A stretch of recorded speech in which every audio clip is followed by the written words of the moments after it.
Good afternoon and welcome to A Gathering Place brought to you by the Gullah Geechee Chamber of Commerce and today's special edition about the Gullah Geechee and African Diaspora Conference is brought to you by the Charles Joyner Gullah Institute at Coastal Carolina University. We are so excited to have our special guest with us today. We're going to talk about the upcoming Gullah Geechee and African Diaspora Conference. It's a hybrid conference, so you could be there and enjoy the festivities, the academic conference in person and virtually. And we want you to do that because this is such a wonderful educational learning opportunity about the Gullah Geechee community, but the global community, the African diaspora, and just so many different things going on. And we have a special guest here that you're going to meet in a moment who's going to tell us all about it. So we'll see you right after this opening.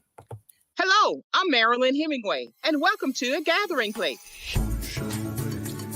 I said, I'm stepping back because we have young voices who want to be heard, and they're moving on something. Branding is really important to you and your business. Even a basic type of technology, you learn it all. And people are Good question.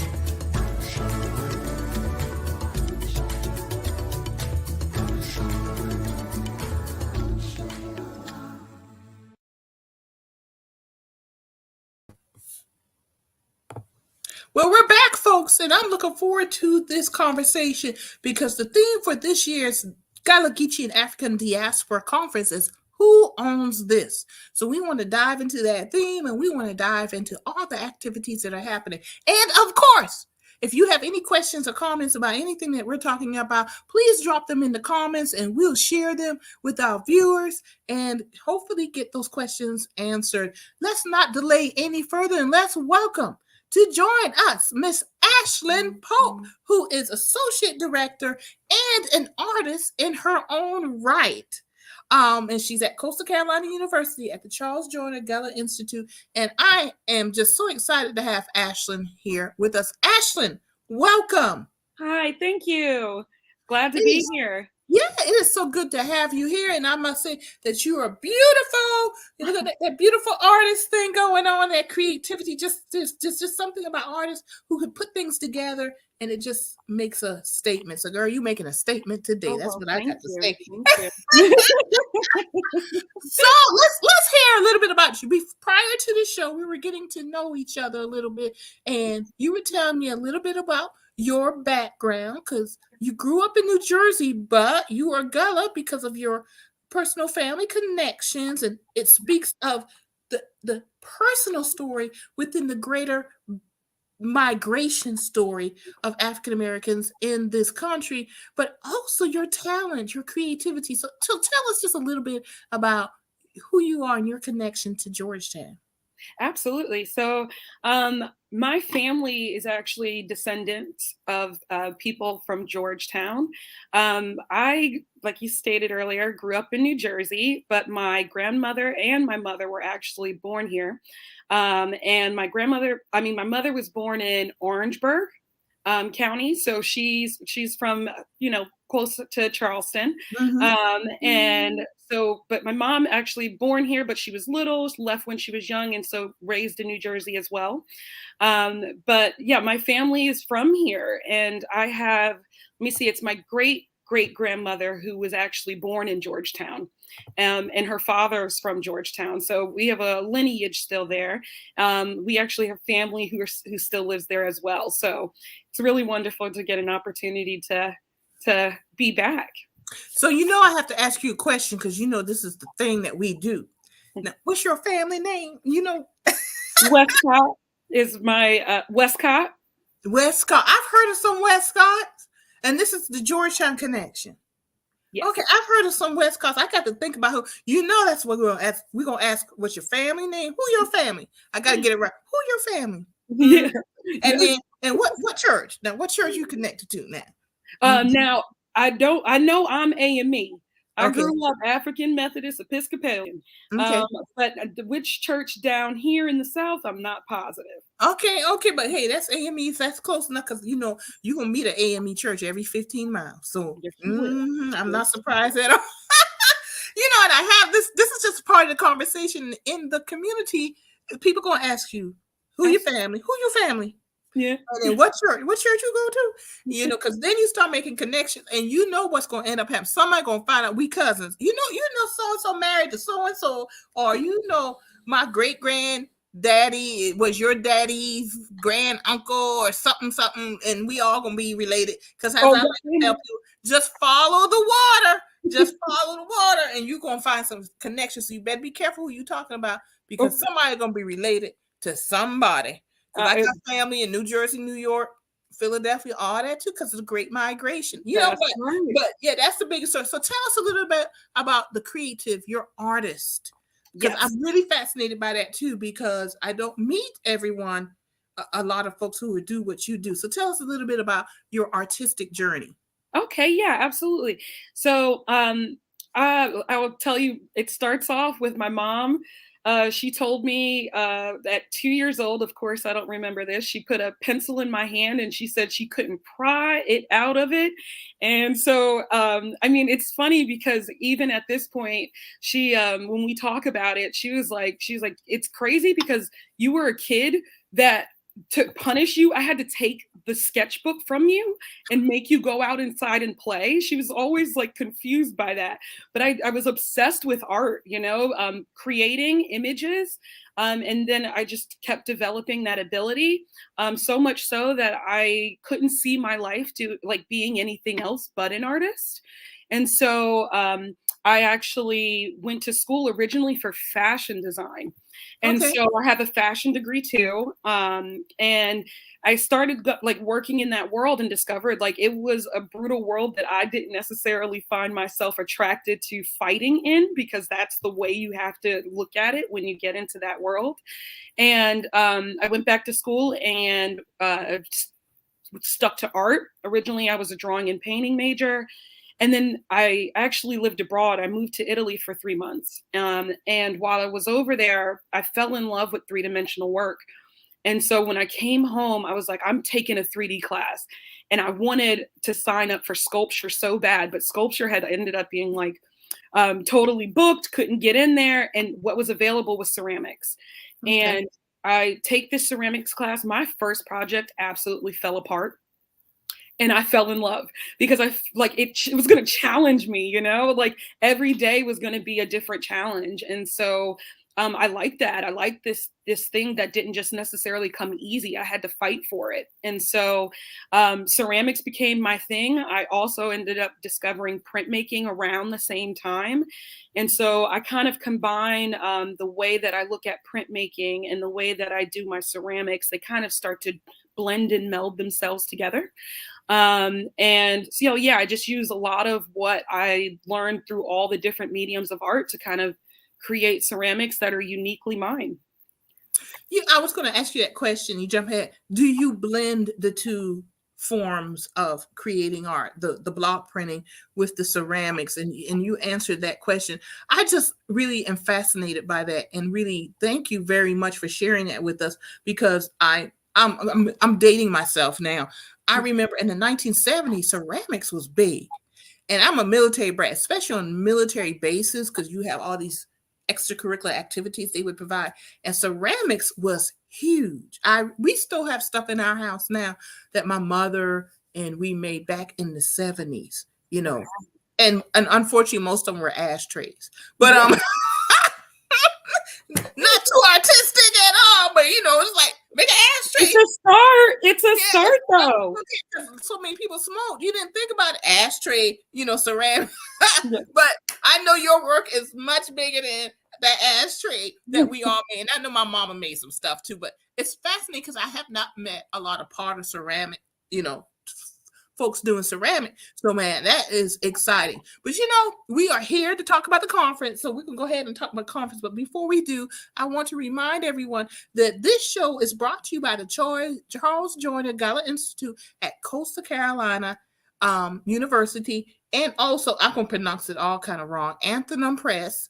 Athenaeum. Did I say that right? Athenaeum. Athenaeum Press, thank you, at Coastal Carolina University. And Allie, I know you listening, so you just need to forgive me. You just need to forgive. But y'all know it's Coastal Carolina, and that's a great university and everything. And, you know, we're good. All right, so let's talk about the conference. I'm going to bring up the web page because the theme this year is Who Owns This? Communities, Heritage, and Preservation. It's happening February 24th through 26th in Conway, South Carolina. It's an academic conference in that there will be presentations, panels, speakers, etc. But also they'll have Gullah Geechee Community Day, and I'm getting there. I don't know why I'm having a moment here, folks. I'm getting that page up here so we can look at it as we talk about it. And I have something else that I'll show also. But so let's talk about this conference and its theme. Do you want to start with the theme or just Sure. Okay, so yeah, why this theme? You know, I'm into it. Anybody who knows me knows Marilyn Hemingway is into who owns this? Communities, heritage, and preservation. That says so much, that one question. Who owns this regarding the Gullah Geechee community and African diaspora? Your thoughts, Ashley, share with us. Who owns this? Absolutely. Yeah. So now this was titles, of course, developed by not only me and Allie, but also from our affiliate faculty, where we sat down and we really thought about what we wanted this conversation to be about, and sitting in like just the time period that we are existing in currently, where we have seen so many appropriations happening, as well as interactions with different groups of people, and just how people are being viewed in our community. And we wanted to make sure that we had those kinds of conversations and we opened that door. So Who Owns This seemed to encompass the entire gamut of ideas that we wanted people to embrace for these conversations. Very good. You know, when I hear Who Owns This, and with the Gullah Geechee Chamber of Commerce that I founded in 2018, it'll be 4 years next month, as a matter of fact. Ownership is so important to, I believe, the community, because our story, our history is not a story of ownership. It's a story of exploitation. It's a story of appropriation. And to have Coastal Carolina and the group, the committee that used it to come up with this theme, it's a profound moment, because we need to have this conversation of who owns this community, heritage, and preservation.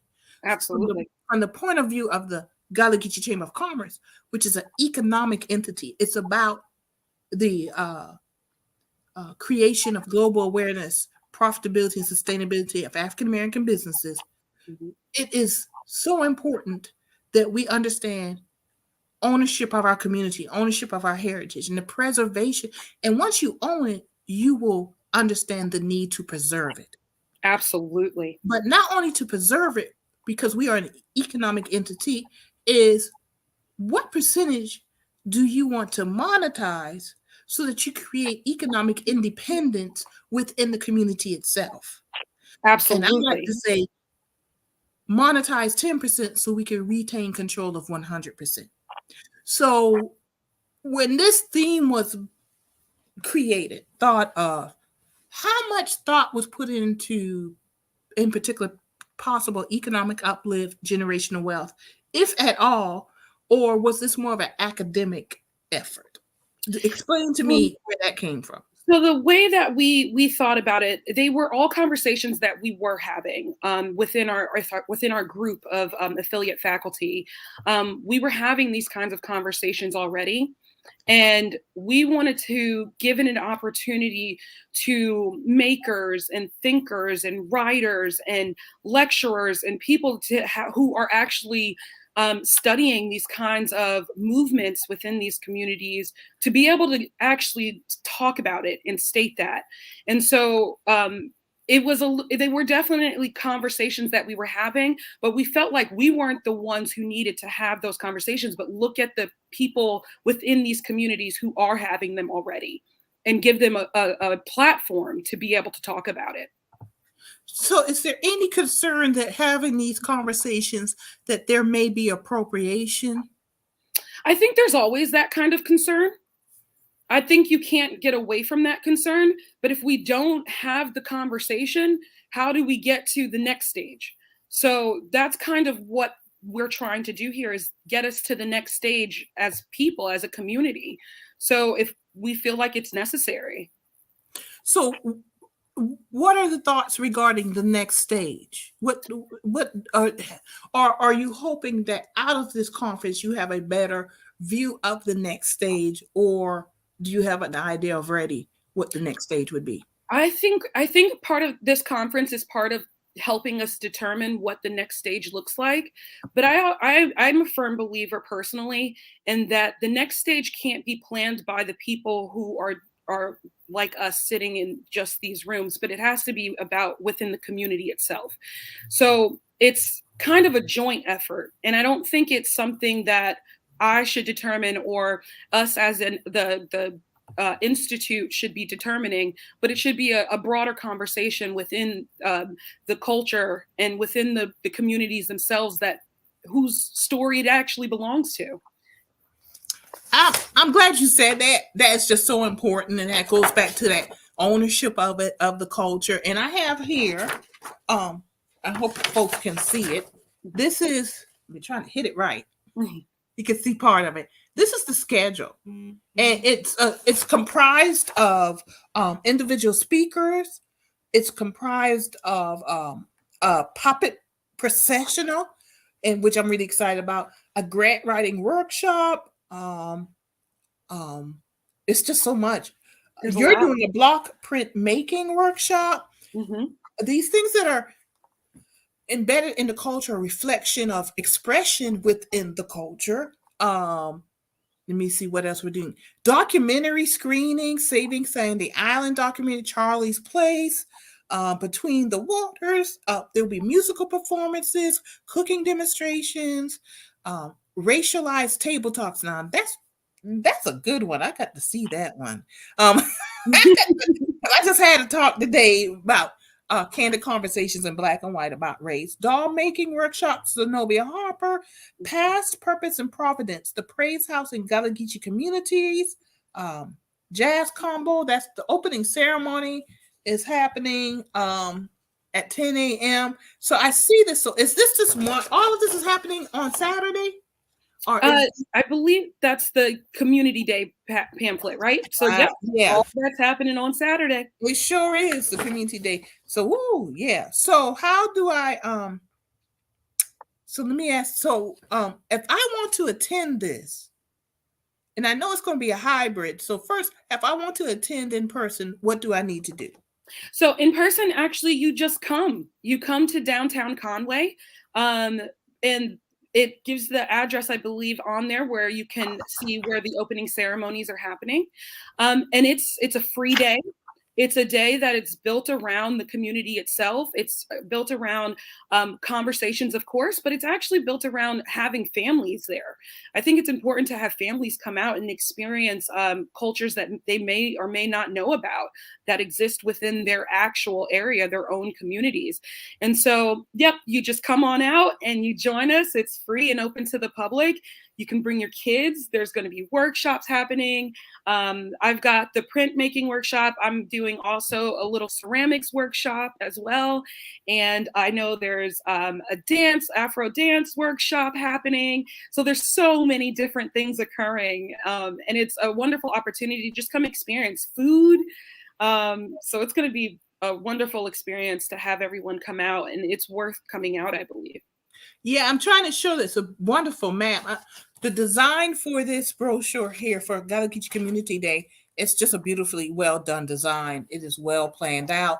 And I'm just going to let you know for the programming that I have moving forward, I am stealing this format, Coastal Carolina University. And, I'm just letting y'all know that up front. All right. And And then we have postcard that's been handed out that repeats the information and just gives you a good description. There'll be trolleys transporting guests. So if you're concerned that you have to do a lot of walking between these different buildings, there are trolleys, and I've done it before. Well organized trolleys, artisanal market, food trucks. So they're going to from A to Z, they're covering everything, y'all. And it's just, I love these type of events where you're learning, gaining knowledge, but you're also enjoying yourself, learning through entertainment, but learning through listening.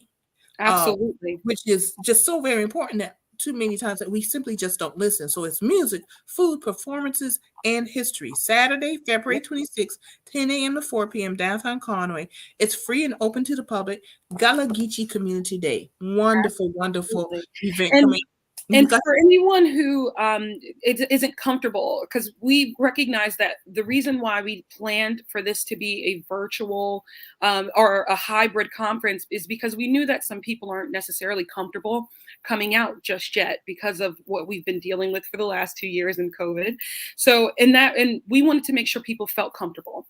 And so there is opportunities where some events are going to be live streamed from that Saturday, but you can absolutely apply for a virtual pass as well in order to see some of those events that are happening on that Saturday. Very true, very true. And Eric Grant, thank you very much for this point. We're not going to get too political today, but this is a valid point that must be made, that even today and other days that there have been bills introduced to not teach Black history in South Carolina, and Gullah Geechee heritage, Gullah Geechee history, Gullah Geechee community is a foundational culture for the United States. And Dr. Eric Crawford, who used to be at the Charles Joiner Institute, I've had him on my show to discuss his book, Gullah Spirituals. And we had the opportunity to listen to some Gullah Spirituals off of YouTube. And I remember mentioning to him, well, you could pick up bluegrass. You can pick up blues in these spirituals. That's why I said Gullah Geechee is foundational. It's an evolving culture also. If I'm waiting for someone to study the connection between Gullah Geechee and Ebonics. Oh, yes. Now, there is a young professor who teaches at Harvard. Yes, I know exactly who you're talking about. Now, he teaches Gullah. Yeah. And he breaks it down even to the Old English, the Welsh, the different languages, African tribal dialects, languages that make up Gullah. But I still want that connection to Ebonics. And I'll give you an example. Okay. I remember being home when it came back from overseas and being out in the Choppy, which is a rural community of Georgetown County, and people saying scrimp for shrimp. And then in Ebonics, people talking, if you, and this is kind of sad, but it speaks to the history of, if you meet a man or a person who says scrimp for shrimp, you don't want to date them. And I'm paraphrasing a meme, but that's what it was basically saying. And they gave some other examples. And I realized these folks don't understand. Ebonics came about from people from rural areas, the Great Migration, going into urban areas and speaking a whole new language. But because we didn't recognize it as a language that took place over time, it was bad English. Right. And so now this is lack of knowledge. I say all this to say, and we are having this conversation today because this is why it's important to have the African American, the Gullah Geechee and African Diaspora Conference, because it's another piece of the puzzle to gain greater knowledge of who we are and for others to understand who we are and the foundation of who we are, which also is a foundation, a huge foundation, not discounting other cultures at all, of the American experience, the American history, the American language, the influence that the Gullah Geechee culture has.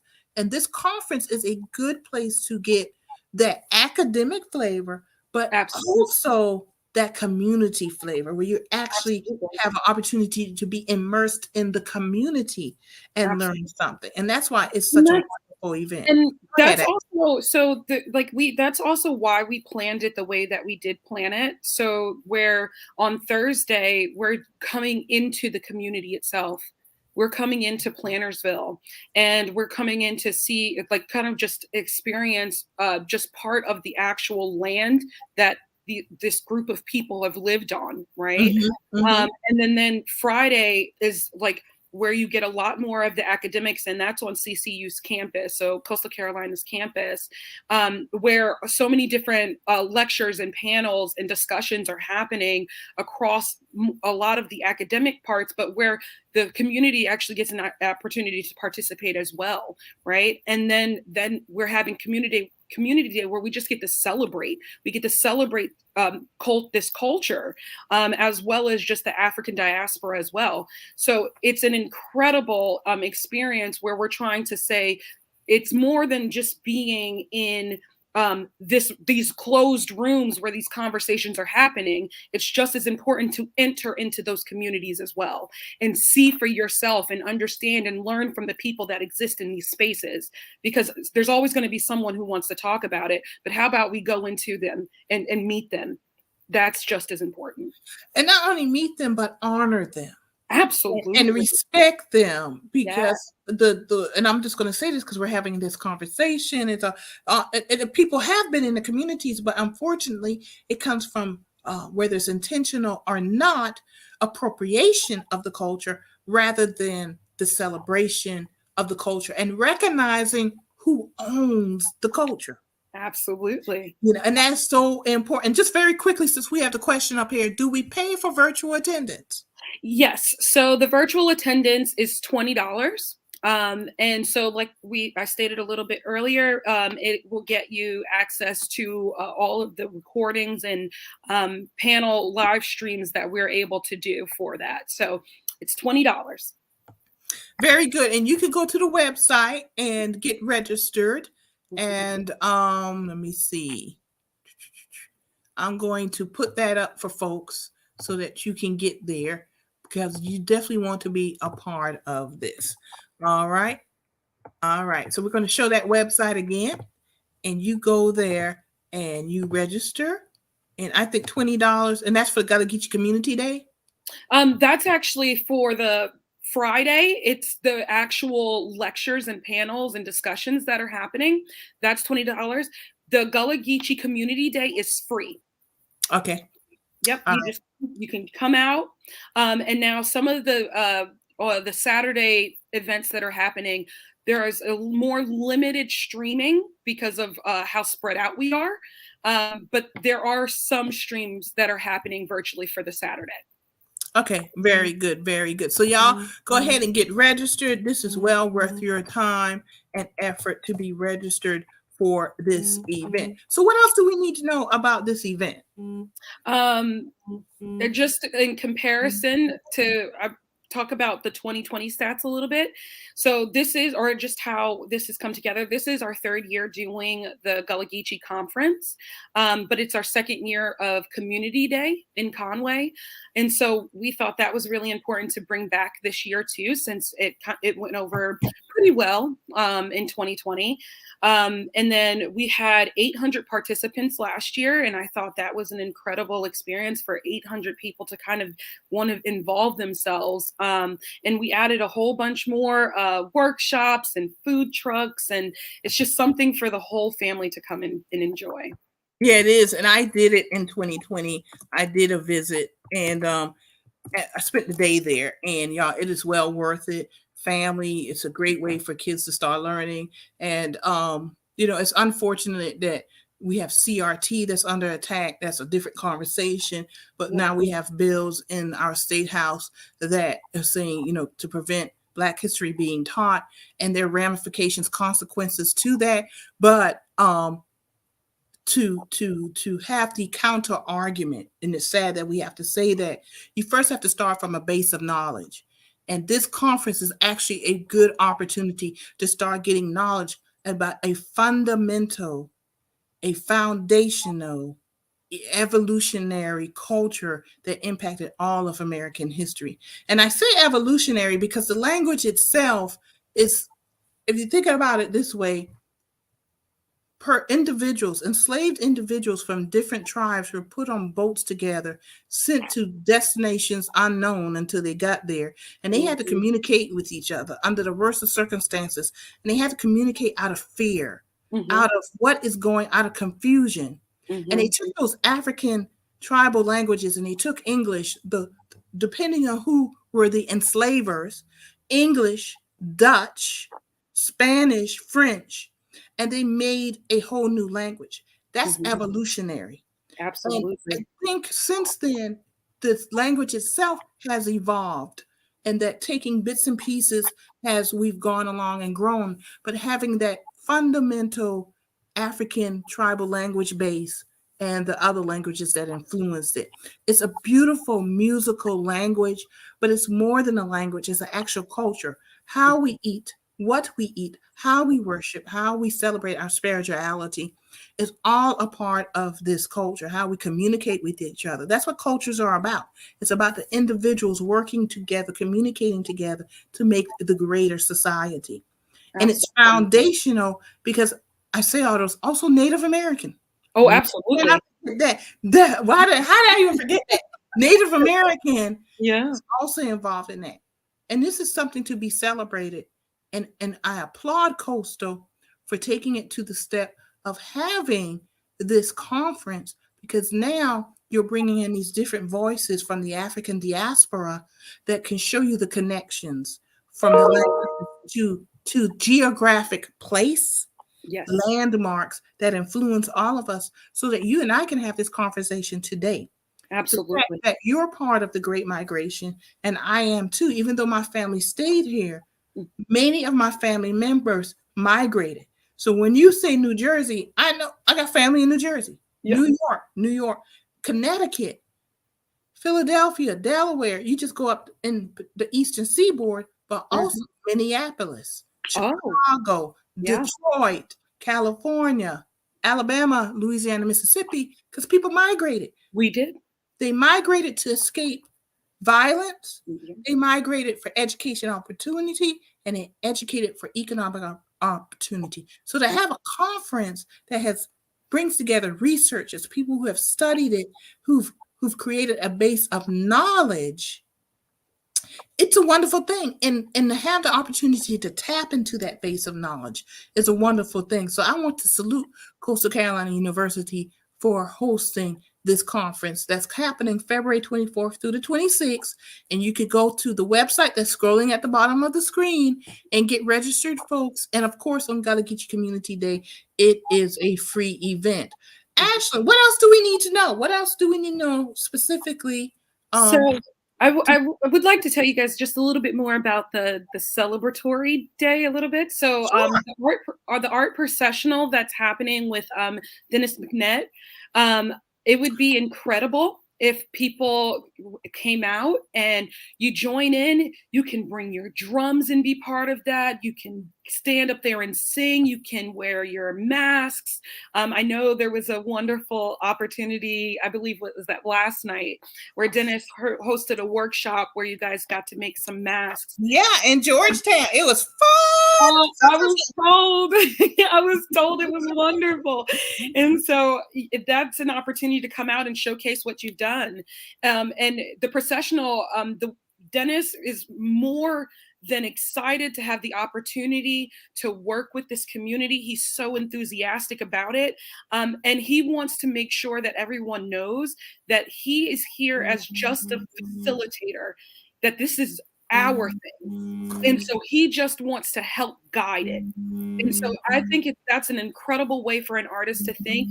He wants everybody to come out and be a part of it. And we are going to move that artist processional. We are going to the street of Conway and make our noise and have what we need said out loud in this one space. And so please join us. I think that would be an incredible opportunity. I think it is, and I'm glad you brought up the puppet processional, because I was part of that workshop last night, and Loved it. Made my head, and I'm gonna try to make it. I might be late. I might catch the tail end of it because I'm presenting that day just before it happens. So I'll have to get in place to enjoy it. So yeah, y'all can come see me present too. But anyway, I'm gonna be out there. So the shameless plug. That was a shameless plug. But y'all, it's just so interactive, participatory, and what I like, Ashlyn, about things like this is people could kind of show you the template, then take it and make it your own. Absolutely. The foundational of it, and like the mask and stuff and all. And I could just see taking the culture that I know and love and who I'm a part of and making masks and stuff now, because now I kind of understand a process, and that's what it's about. And that's not cultural appropriation, folks. The foundation, the infrastructure of it, cultures time and time again have similarities. Yes. And that's the wonderful thing about being the human race, the similarities. And then depending on your geographic location, your knowledge base, you make it part of your culture. And that's the wonderful thing about being human beings. Ashlyn, it's been wonderful talking to you today. This has been wonderful. You're going to have to come back on. I can do that.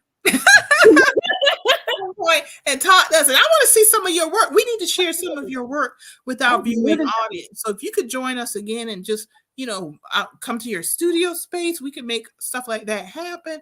We'd love to spend time with you and see your work, because I hear that creative spirit is in tune with what's going on with this conference. I can hear it in everything in our conversation. Ashlyn, it's been a delight to have you here today. Thank you for joining us, and I look forward to seeing you soon, and then definitely seeing you at the conference and hanging out with everybody there and what's going on. Absolutely. I look forward to it. And I hope to see everybody there. Yes. That's a good way to. Thank you, Ashlyn, for joining us. I certainly appreciate it. And we'll see you later. Okay. See you later. Right. Bye. Good night. Oh, thank you. Once again, please come to the Gullah, Geechee and African Diaspora Conference, February 24th through the 26th.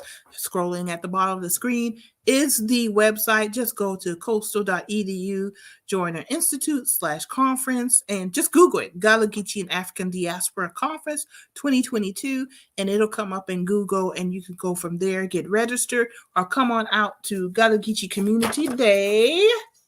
All right. I don't know why my camera's acting up today. All right. Beautiful design. And that's just, I hope you can see that. It's blurry. And map and everything. And this is, you find it around your community and stuff. It's spread out amongst the community. Get a map, or you show up that day, you'll get a map and know everywhere that you need to go to get that knowledge base and to just have some fun and enjoy yourself, a good family time. And just want to remind everybody, coming up this Sunday is Third Sunday Politics. And of course, we're going to have the crew back together again. Jamar Brown, Brandon Upson, and myself, Marilyn Hemingway. We're going to talk politics, folks. We like talking politics, and we'll take your political questions also this Sunday at 4:00. And before Sunday, I have an event coming up. I am part of Conversations Celebrating Black History, Culture, and Community. And the theme is Listen. A virtual event Saturday, February 19th, 3 to 4:30 p.m.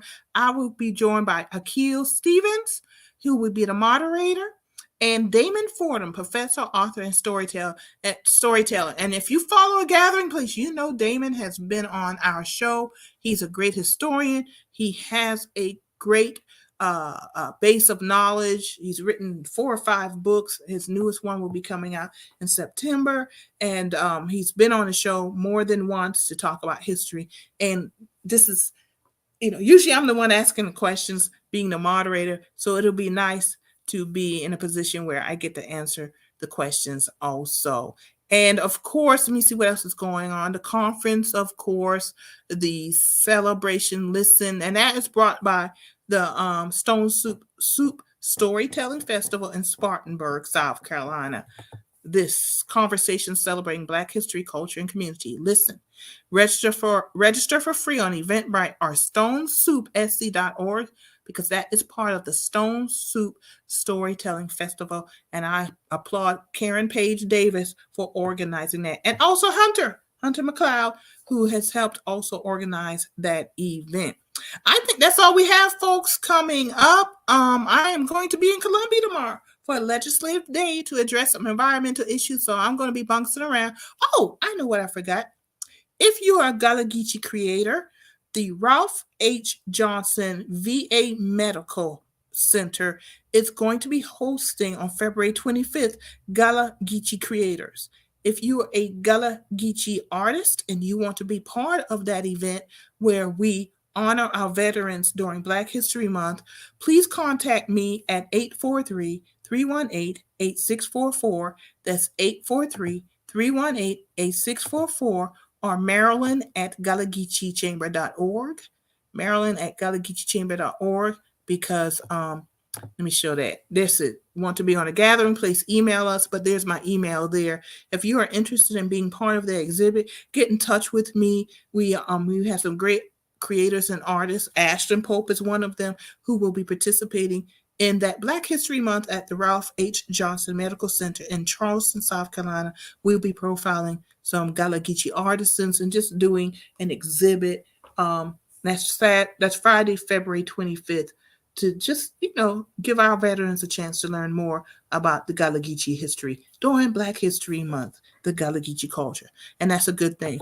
Y'all, as always, I enjoy being with you on every Wednesday and Sunday at 4 p.m. on A Gathering Place, where we gather as change makers impacting the Gullah community. Look forward to seeing everyone next week, February 24th through the 26th, at the Gullah Geechee and African Diaspora Conference. Thank you, everybody, for joining us today. Thank you, Ashlyn Pope. Looking forward to bringing you back on. And everyone, enjoy the rest of your week. Good night.